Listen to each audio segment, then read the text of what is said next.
Skullboy is all about how our analog past shapes our digital future. We really look at the 80s, the 90s, and the Y2K. Quote, my favorite 90s film, Jurassic Park. Oh my gosh, what was oh my God, you know what I think my first DVD was? It's kind of cringe to say now. We didn't know it back then, but doing those steps, it was a process. And in our head, we were creating these pathways and these connections, and it engaged us in ways that subconsciously we didn't realize until I think we're realizing it now, where we lose some of that when we are removing some of that friction and some of that process. Hello, and welcome back to Skullboy, or if you're new here, hello. I'm Brian. With me, as always, or almost always, is the other Brian. Hello, sir. Hello. Thank you for having me. I am the other Brian, also with the Y. The other Brian with, I know. It's, we're like the Wachowskis, but we're the Bryans.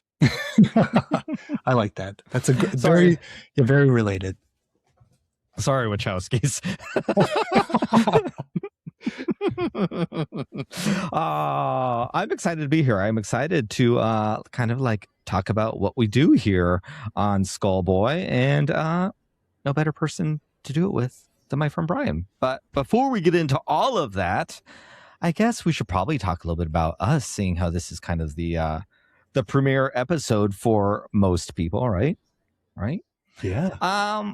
Let's see. My name is Brian, and I am here doing Skullboy as a new podcast, a new newsletter thing that I am trying, because for years and years, I had a podcast called Pink Milk that I started with my husband, and we talked Star Wars queerly, and it was a wonderful time. It was so much fun. I think we ran for probably 4 or 5 years with a couple breaks in between there, and it was a wild ride. I got to experience some very cool things. I got invited to red carpets. I spoke at Star Wars Celebration.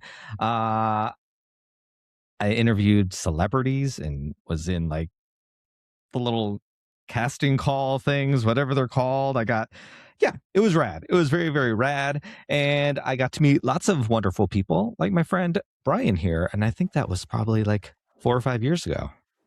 I cannot believe it's been that long, but every time you say it, it's like it's a little bit harder. Mm-hmm. But it's been a great 4 or 5 years. I wouldn't trade it.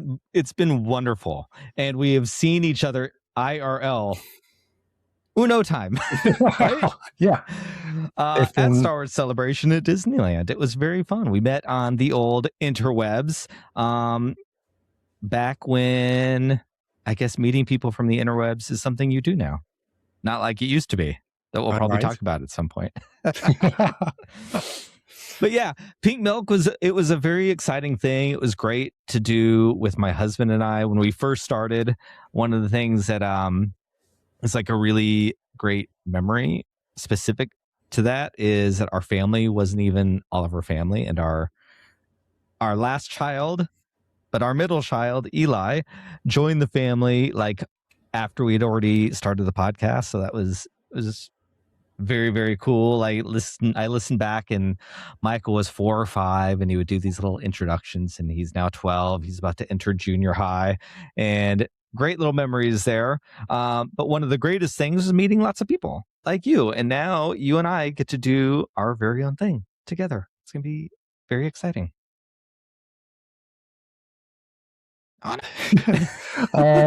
It's really awesome, because I remember, I've been I'm not a YouTuber, but I've watched YouTube for so long, from the beginning, and I've always followed people, and I always liked watching people, but you and the Pink Pill crew were the first people that I actually talked to. And I remember, because my partner, I would have it on, we'd be cooking or just kind of doing something and listening, and he told me like, oh, you should just like write a message and say how awesome that they are. And I was like, that's weird, I've never done that before. But but I just did it. I was like, well, you guys met, I think it would have you were helping during a hard time, right? Like it was peak COVID, and so I just wanted to leave a little message just to say thank you. And just that one little message kind of grew and I was able to be part of the community that y'all built, and be able to create really great friendships. Yeah, it was a really wonderful time. It was hard for me to walk away from that because it was really wonderful. But at the end of the day, I think I just realized, I think I said what I needed to say.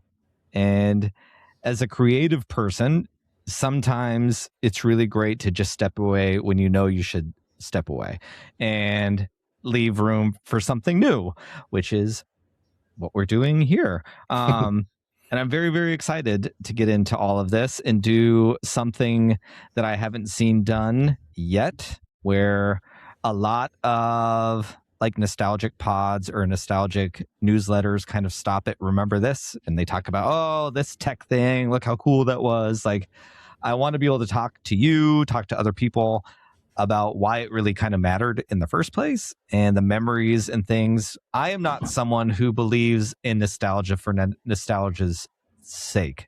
Like when you listen to toy collectors, like He-Man came out recently, and it's always like just like Saturday morning cartoons, but like, what is it about that time and those stories for each of us are something very different. And I believe it's very rarely the thing that we are nostalgic for. It's the memory associated to those things. And we can never really get that back. But by connecting with other people, I think we can kind of relive it in a new way, give it like a new era, if you will, which is what I'm excited to do here, and just have conversations based on those things and see where else we go. Get to know people. I think community is something really important to me as a person. It's probably important as a queer person because community is so important to us as it is. But to share that on the old interwebs is very exciting. It feels very late 90s, early Y2K when the internet was like exciting and you had your AOL chat room and like the whole world was excited that like they had to open the door. Remember the little doors that would go on your AIMs and like, look, I'm here. Oh, that sound. You knew it was time to party when you heard the little check the friends list, see who came in.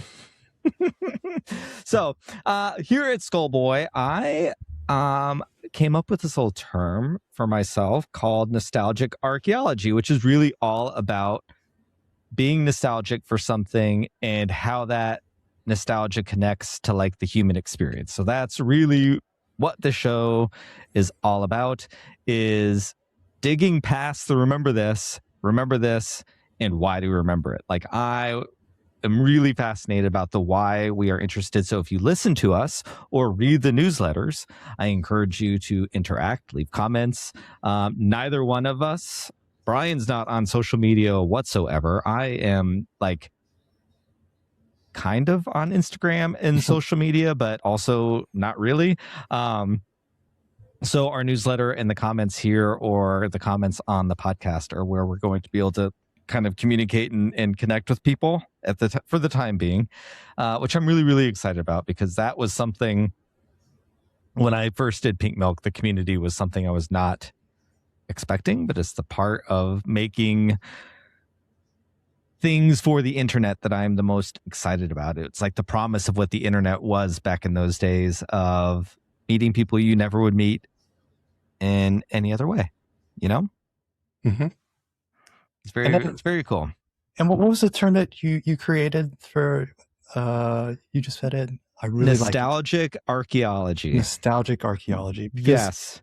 One thing I love about that word is, and you brought up He-Man, but the things that are being excavated for nostalgia, but the ones that are the successful ones are the ones that are able to move past the remember berries. That like, remember this? Like you mentioned, it's the ones that are able to take the things that we're nostalgic about, but then also take why it was why we fell in love with it back then, and then bring it to today's like storytelling and relating to it to today, and how we can relive what we were thinking, how we basically the things we thought about back then, but now we have to kind of flip it on its head or relearn the lesson in the context of today's world.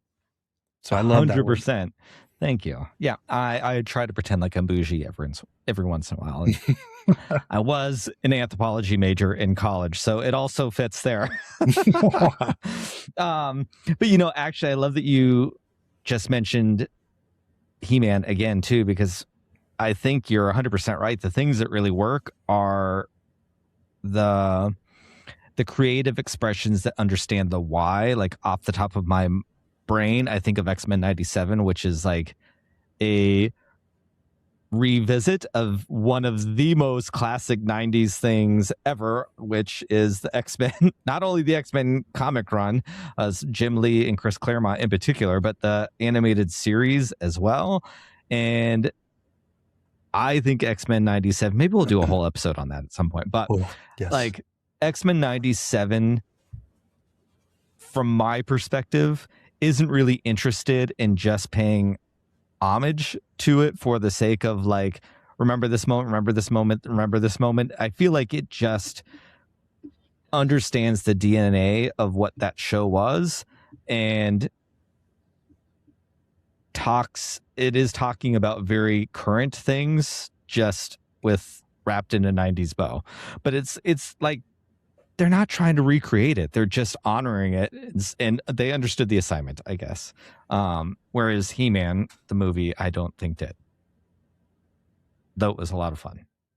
I missed watching He-Man, but what I do like about how you mentioned X-Men 97 is that it really did feel like it was just passing the baton 20 years later, or how long has it been? 30.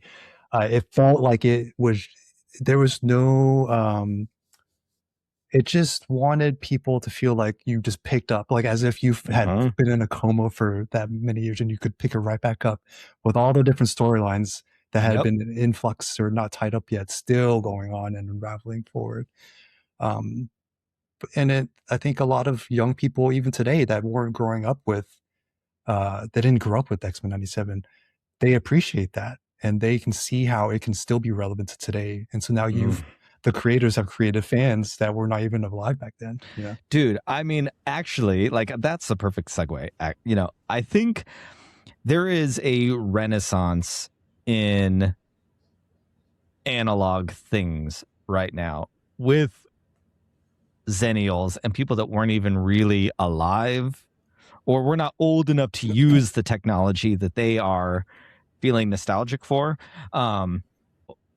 Right now in the year 2026, AI is still very new. It is now reached, a few years ago, it was not in the mainstream zeitgeist yet. Not everyone was using it. Not everyone was talking about it. But now you can't not hear about it. You can't not really use it in a lot of ways.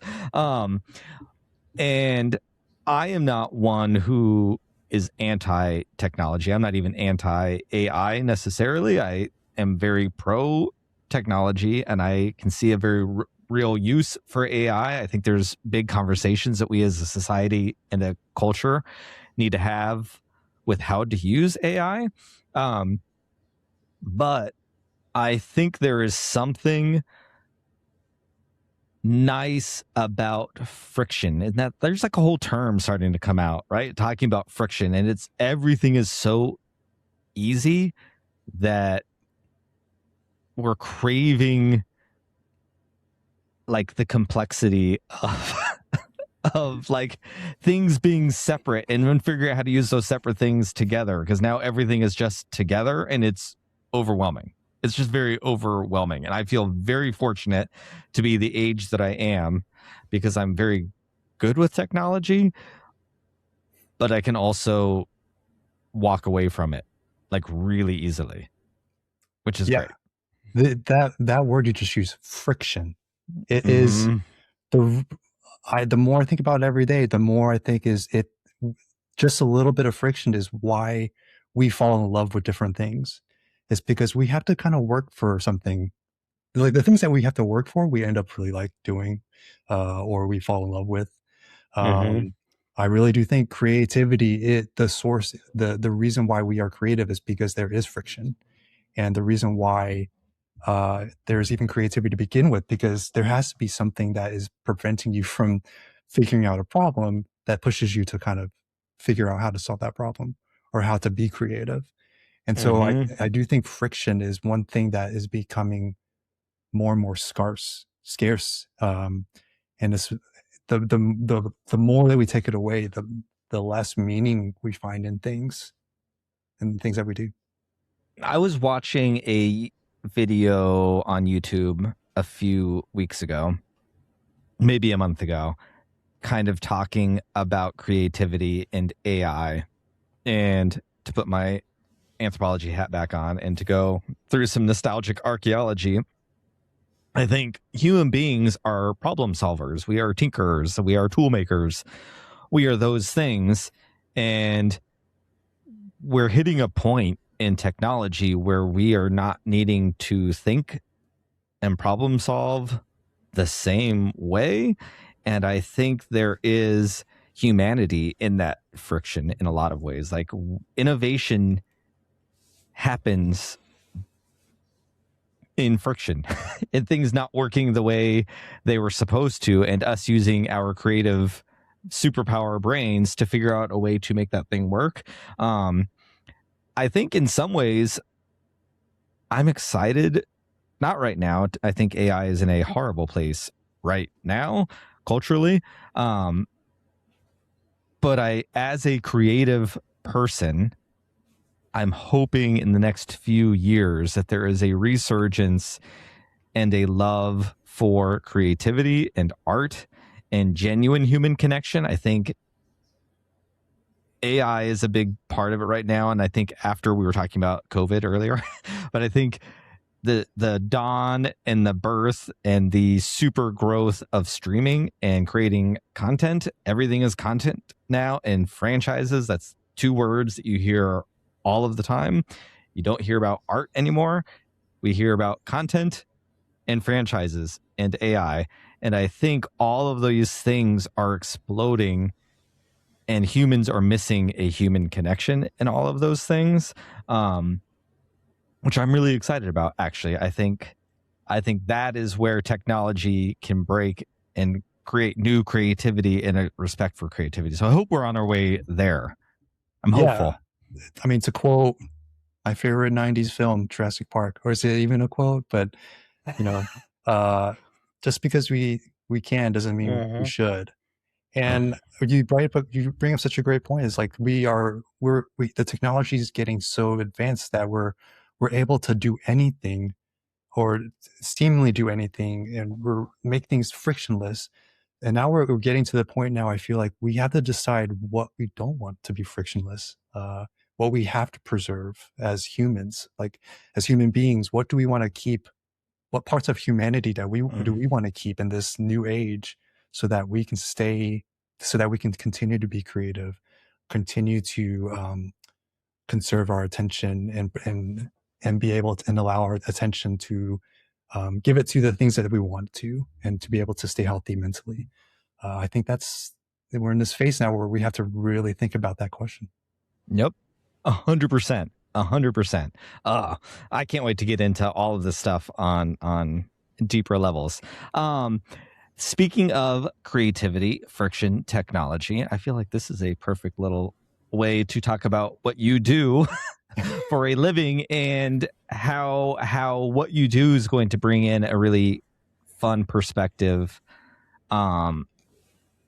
in this, because we're all nerds here. I'm sure a lot of people that listen will be nerds, and they're probably video game people. But video games are by definition forward-thinking technical devices that I'm sure uses AI a lot, and probably has, I mean, honestly, actually question, even in our old NES games, weren't all of the things AI in a way?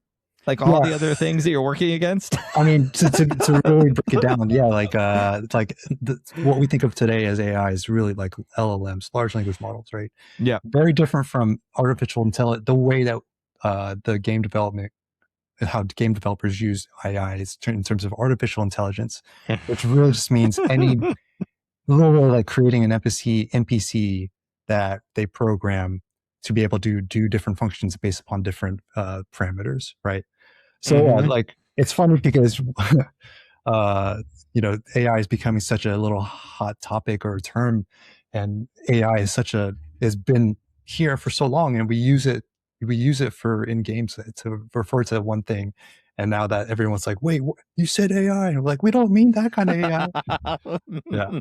But yeah, to explain, yes, I'm a video game developer. I'm a sound designer, and yeah, I do sound design for video games, and I've been doing it for about a little over 16 years now, maybe 17. I can't. You lose track after 10, I feel like. But yeah, Mhm. I've grown up playing video games my whole life, and at a certain point, I realized that it could be a job. And so I was able to turn my hobby into, a moneymaker. That's so rad. And you and I have had conversations like personally about finding creative ways to make sure that the things we love as creative people that can be that and are creative professionals to still make the hobby even though it's work, because that can sometimes work can kill a hobby, unfortunately. So it's a double-edged sword sometimes, I would imagine, right? It is. It's a balance that you have to take, I think, and because I know a lot of people that have not been able to balance it, and they work too hard, they crunch, and then they lose that passion, and or in other words, or sometimes it just becomes a job. Yep. So I feel like as a creative person, it's such a hard balance. It's a fine line being able to stay like fulfill that creative side of you, that spark that you need to do, but then also maintain this idea of like, this is a job, and I have to hit goals and work with people, and make sure that I can do my job well. So yeah, Mm, I think it's a hard job as a creative to be able to balance that. And I'm still trying to. yeah. I feel like I work on it every day. So also, let me just put this out there. If you're listening to this podcast and the audio is not up to par, please know that it was me that did it. It was not an audio engineer. Don't I will blame. try my best to help. Yeah, I spent decades as a creative professional. I am now a teacher. I teach innovation and design in middle school, which is so rad. To be able to like share the joy of design with young people is like such a gift. I believe in the power of design and technology and innovation so much. All of these things I think are so important to finding out who we are and celebrating who we are. And it's one of the things I love to share with young people. It's pretty cool. And I get to be very hip on what's new with working in middle school It's true. and high I school feel across like the parking lot. every time we talk, I'm like, Brian, what are the kids saying now? What do Well, they like? What I they can don't? I can tell you that they call it the 1900s, which is one of the things we will be discussing. It's so crazy. I'm like, they're not wrong, but I'm like, oh my God. So on this podcast, in the newsletter, Skullboy is all about how our analog past shapes our digital future. So we really look at the 80s, the 90s, and the Y2K timeline, and kind of the last of the analog years where this digital revolution started, and break things down from there. I personally feel like an expert, as I was in elementary school during the 80s. I spent junior high and high school in the 90s, and I graduated college in Y2K times. So I like hit every decade at very important times of life, actually. And I wasn't too far behind. So No. Nope. So yeah, but even that, like, I think we're gonna have different perspectives on those things, which is gonna be very exciting, right? Like, because when did you graduate high school? 04. 04. See, I was almost out of college. So like we were in two, like, it's so crazy. My husband and I talked about this because he's 9 years older than me. which like now is not that big of a deal that we're older, but like a college graduate and a high school graduate are two very different. Those are two very different people. That now that gap is not gapping all that much, but I think that kind of perspective is going to be kind of exciting. You know what I mean? So, question for you, Brian. Yes. What is your favorite bit of pop culture from the 1980s? 1980s. Mm-hmm. You were just a little itty bitty. It had to be the Teenage Mutant Ninja Turtles. That was, I want to say that was my first pop culture obsession. Okay. I remember I had all the toys, you know, as every kid back then did, all the toys, the bed sheets, the lunch boxes. I was Michelangelo for Halloween multiple times. Love it. I remember, I specifically remember, I have a vivid memory of my mother and she took me to go see, it was a sequel, which that might have been in the 90s though. But I remember, but that was like, you know, way after I was already in love with it, but we would watch it. And then she was like, you just want to just wait till the next time? And so we could just watch it again. I was like, yes. Yes. And so we just Secret of the Ooze. Yes. We just stayed in the theater and just waited until the next showtime and then just started again. But first, your mom went back out and paid for another ticket, right? Oh yeah, sure, of course. Well, I stayed there for myself. She was doing the responsible adult thing. You know, I love that you were Michelangelo multiple times because, like, you're a pretty serious guy, and to like a serious guy loving Michelangelo is pretty great. I love that. It's kind of cool. Like, I think as I grew up, I was more like, oh man, Raphael is actually really cool. But for some reason, when I was a kid, I fell in love with Michelangelo. I guess opposites attract. Like, I just loved his energy. He was so funny. Yeah. So I grew up loving Raphael because he was like cool to be rude, but which was not me. Like, I'm a pretty rule following, straight laced person. As I've gotten older, though, I will say Mikey's my favorite. Like, that's who I identify with Michelangelo the most. Funny story, back in the 80s, there was no internet. Shocking. And I don't really know how. I must have found an address on the back of a box or a phone number or something, because I was also a massive Ninja Turtles fan and had a lot of the toys because I was charming. There was a local Target down the street from us, and I would go ride my bike, and back then you could get a Ninja Turtles toy with tax for $4.25. So I'd always have $4.25. And I made friends with the people that work there. And this one lady I would tell her the characters I wanted on the back, and she would pull them for me. And then you could not do this now. She had my phone number. I was probably like 10 or 11, and she's taking phone numbers from a little kid. But she would call my house and say, hey, I have Wingnut and Screw Loose. And she would hold them for me, and I'd go pick them up. Oh my gosh. Nicest person. Isn't that great? Yeah. But I remember feeling that there should have been all of these toys that they weren't making. So I wrote a letter to Playmates with this like talking about how much I love Ninja Turtles and how these are the characters that they need to make as toys. And they actually wrote me back and sent me like all of these little, I think they were like shell points or something like that in the back of the boxes. You get these little things for mailaways, but they wrote me back. It was the greatest. Like, it was so cool. And then years later, when like Krang, the android body, came out, that was because of me. When the transforming April O'Neil, who turned into a cat from that one episode, I was like, oh, that was our letter.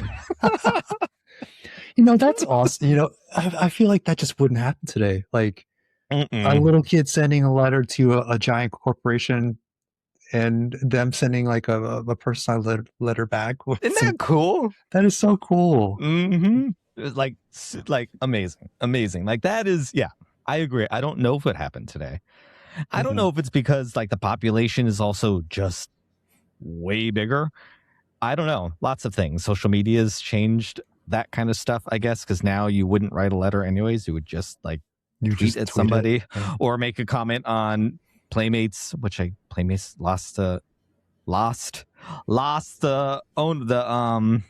rights to produce toys. It's going to Hasbro. It's crazy. Oh yeah. Yeah, but like you would just leave a comment on the YouTube video now, right? I don't know.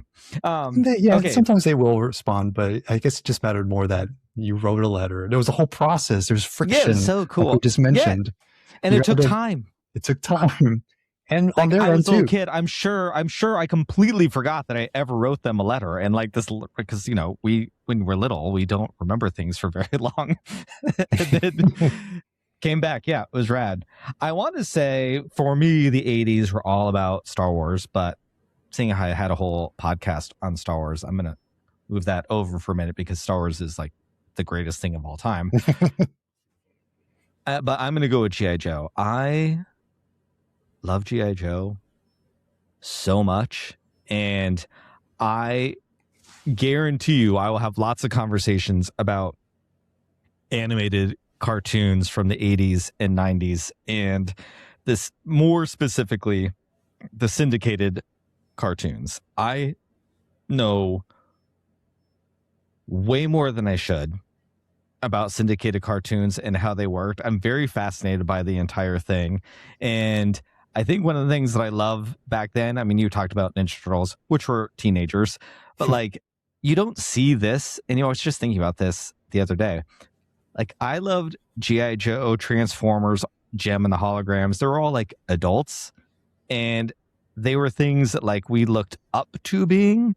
And now, like, I think about all the cartoons that my kids, I mean, they're outgrowing cartoons a little bit now, but they were all other kids. Like, kids watch shows about kids their age. And it's a very different, one's not better than the other, but it's just a very different time. But one of the things I loved about G.I. Joe was no one had superpowers. They just had cool gadgets. I go to bed with that show almost every night. Everyone, if you're listening to this, I'm sure you already know, but everyone should watch Tubi. It's like all the gems from the 80s and 90s. It's great. Really? And it's all free. Oh, yes. Tubi. Go to Tubi, and it's free. I always see ads for it. I'm like, oh, another one of those. I just thought it was not. No, it's so good. Okay, it's so good, and there's a lot of good queer movies too. Really? Okay. All right. Yes. I'll have to check it out. All right. 90s favorite pop culture moment. From thing. Oh, okay. I mean, I mentioned it already. But it was Jurassic Park. It was Jurassic Park. I think that was I like to call it my awakening, my creative awakening. I feel like it was. I think it's a core memory of me walking out of that theater and going. Having the feeling of anything can be made now. If they just created dinosaurs on screen, and I just thought in my mind I was like, anything's possible now. Yeah. Not only did they make dinosaurs, but dinosaurs had never moved the way they moved in that movie. Like I'm a 6th grade teacher. It came out this summer between 6th grade and 7th grade for me. And super like, oh my God, I've never seen anything like this before. If memory serves correctly, it came out around the same time as Lion King. Yes. I'm hoping. I think the same year or the same close. Was it the same summer maybe? I don't know. I would have to look. But I remember Lion King was another one that was just like young me who wanted to be a filmmaker. The fact that they flashed Lion King at the beginning of the film and then again at the end like blew my mind of like, oh my God, the circle of life is real. And I just remember how like those things were like, yes, like a creative opening. It was great. Again, I could say the prequels because I love Star Wars, but I'm not going to save years of that. Yeah. The Matrix was my favorite thing from the 90s. It is catching it right at the end. Oh my, yeah. Very, very 90s film, but also so much of what they had to say, the Wachowskis that were at the beginning of this episode, now here they are again, but like so much of what the Matrix had to say, I feel is happening. It's like happening right now. Like, absolutely. Yeah, it is like, I have done a rewatch of all of them over the last year, and it was like, man, yeah, this is crazy. It's definitely, I need to rewatch that one again today, because I feel like my mind keeps going back to it, like you're saying, constantly. You know what? We will do a Matrix deep dive. That'll be one of the first episodes. We'll break it down into 3 acts. We'll do 3 episodes. We'll do the 3 acts of the first Matrix movie. I love that. Okay, well, that would be cool. Idea. Yeah, that'd be really rad.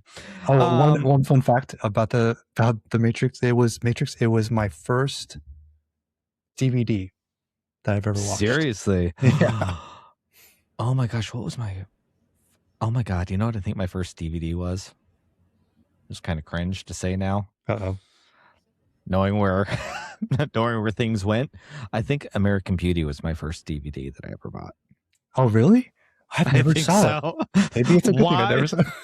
Why I had to make American Beauty the first one I ever bought? But I think that was the first DVD I bought, because I was like, DVDs? What?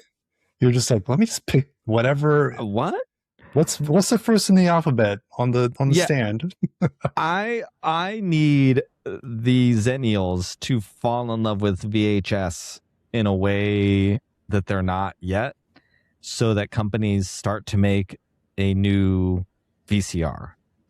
Because yes, you see them occasionally at the Goodwills, but I would not trust a 40-year-old machine with a device that once it gets eaten up, it will never be able to be played again. Yeah. But I love VHS. I still to this day miss the flicker on a camera, like when there's like a burn hole in in like the screen. There's something for me that the clearer a picture, like Netflix. I don't have Netflix all the time. I'm a binger. What do they call them? Like, well, we subscribe to all the services for like a little bit, and then we drop them. Yeah, and then we drop it and we rotate, right? I'm not a huge fan of the look of Netflix because it's like too clean and too perfect. Too well lit. Yeah. Yeah, it's just like, I don't know. Is it technically probably better? Probably.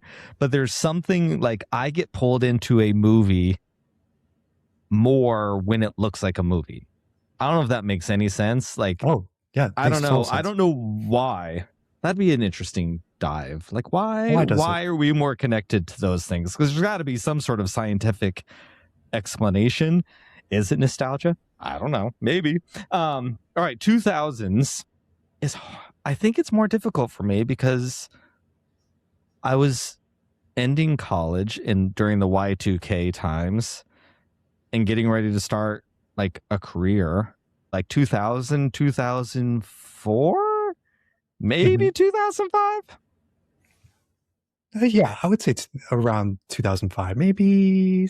Yeah, 2005, 2006. Well, this is very timely. If we can say that Y2K stretches into 2005, which I'm not sure if the zeitgeist does, I'm going to say Madonna's Confessions on the Dance Floor is my favorite moment of the early 2000s. Favorite moment? Oh my God. Okay. Everything. I saw that concert 2 times. Oh, okay. I love that album. That album is celebrating 20 years, 21, I guess. I don't know. Confessions 2 came out this year. That album is incredible. But Madonna's Confessions on a Dance Floor brings me back to that time.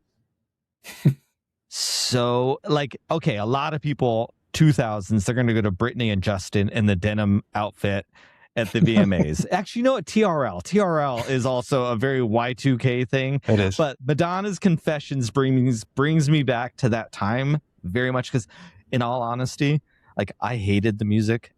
I hated music during the early Y2K times. Here, that was when I was way into Europop and Eurodance music. Lots of imports. I spent lots of money on import CDs. Back then, you used to be able to fly Import CDs. to, oh my God, Virgin Records, $34.99 for a CD. When I didn't have $34.99 to spend back then, but that's what I did. I used to be able to fly to like Europe. I love Amsterdam. Amsterdam is one of my favorite countries, and you could get there like relatively inexpensive. So I used to fly on like winter breaks to Amsterdam in college, and I would hit up all of their record stores and buy so many CDs because they were cheap there. And like Kylie Minogue, before Kylie Minogue was here, Sugar Babes is one of my favorite bands ever, and that's just a whole hot mess of a thing. But yes. Oh my God, do you know what else came out in 2005? Oh my God. I didn't hear it until 2007. But Robin is my favorite singer of all singers. She is the greatest. And her album came out in 2005. Just took me till 2006. Napster showed me Robin because it was not released here in this country at the time. All right. Y2K for you. What is Y2K all about?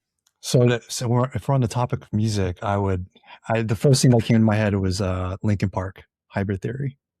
Oh, okay. That was, I have these vivid memories of driving to and from school or from, marching band practice. And I would just crank Hybrid Theory, pull that with the windows down, and just like shout and scream and sing with it. And I don't know, it felt like it was just the music of the moment for me that I needed. And I love that. Yeah, that album in particular, just one of my top 5 albums of all time. Seriously. Yeah. Oh, I love that. All right. As we wrap things up here, what is one thing circulating around some of the stuff we've talked about today from the analog past that you hope shapes our digital future? I'm throwing this on Brian. Everyone, throw it on to me. All over me right now. I think one of the things that we talked about was this idea of friction, this idea of having to work or to like investigate or to actively use our minds to engage something and also be sometimes hit a wall, and we go and like it piques our curiosity to keep picking at it. That was a lot of the stuff that the technology that we used back then. Like, do we want to watch this movie? This VHS? Well, we got to make sure we rewind it when we're done. When we were just other things, like if you want to record it, like the things that we wanted to do, there were steps involved, and we didn't know it back then, but doing those steps, it was a process. And in our head, we were creating these pathways and these connections, and it engaged us in ways that subconsciously we didn't realize until I think we're realizing it now, where we lose some of that with when we are removing some of that friction and some of that process. So one of the things I want us to realize is like, how do we add some of that, not adding in like steps or making things harder to use, but how do we add a little bit of that friction, the right kind of friction that lets us fall in love with things like we did back then? A button. Tactile. We need buttons. Yes. We need buttons. I think for today, at least, where I am right now in this moment in the internet, because like I think the internet is the coolest thing ever. Like, I wouldn't know you without the internet. I wouldn't be able to do this without the internet. We wouldn't be able to be talking in this way without the internet. And I still have hopes that social media can be something really wonderful. But I think one thing, and I guess it's not really analog. Well, you know what? It was analog because we needed a phone wire. But I wish from back then, like there was excitement to meet new people, to see new experiences, to go search the internet intentionally for something you hadn't seen before. When the internet was curious and not combative. And I think things would be so much better if we were curious, just in general. Maybe that's the science person me, maybe that's the educator in me, but keeping our curiosity. One of my favorite quotes I have it on the outside of my classroom, Albert Einstein. It's, the more I learn, the more I know what I don't know. And that is not the quote, but that's the intention. That's how I've learned that quote that way when I was probably in middle school. But like, the more I learn, the more I know what I don't know, kind of thing. You know what I mean? Curiosity is just this amazing thing. And the internet and social media, I wish was this, I don't know a lot and I can't wait to go know more. Unfortunately, at this moment, I already know everything because I'm on the internet. Right. And it creates the friction that we don't want. Exactly. Yeah, exactly. Like you mentioned, like you coined the term nostalgic archaeology. You know, archaeology is all about exploring and uncovering things. And that was one of the cool things about the internet when it first became the internet. It was like the Wild West. It was undiscovered territory. And it was just full of people that were like archaeologists or explorers that were just, oh my gosh, what can we find? What if I typed in something.com? What's going to happen? We don't know, you know? There's something about that was really special, and we'll never be able to have that experience again. But I think what you mentioned is like that idea of curiosity. We had curiosity back then.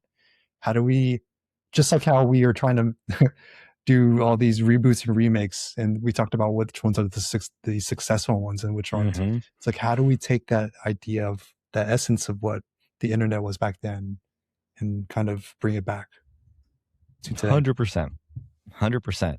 We're going to get there. AI looks like it's going to kill it for us. But I feel confident that AI is going to bring that back. I hope. Oh, interesting. This is a hopeful podcast. We're not doom and gloom podcast. We're a hopeful podcast. All right. Well, everyone, thank you for listening. I have a YouTube channel where all I do is I post reels of my work, and I also will post. I love to create videos of ambiences of different parts of the world. I like to create or record sounds, and I like to pair that with video in a way that is cool and hopefully is relaxing and kind of will help people kind of take a pause in their day. But I get to it when I get to. It's one of those self projects that I try to find time for. I love that. This is not a podcast that was monetized. We will never be monetized. I won't even commit to, you will hear us every Wednesday at such and such time. We're really embracing the creative energy, the old internet of like going to look for things and not be spoon-fed those things. I think that's where both of us are at this moment in time, is like less of the algorithm feeding me what I want, and I want to go search for the things that I want. So hopefully we will find those listeners that are interested in the same thing. Check out the newsletter at www.skullboy.com. That's boy with an OI, because I am gay from the 90s, and every young twink had their handle, their AIM chat room was, mine was Tory Boy from Tori Amos. Doesn't get much more 90s than that. TORIBOI, Tory Boy was My AOL chat room name from 1997 to 98, probably. Just 1 year? Yeah, probably longer than that. Oh boy. So anyways, until next time, thank you for listening, and make sure you go subscribe to the newsletter, www.schoolboy.com. Until next time, talk to you later. Keep in touch. Bye-bye. Bye.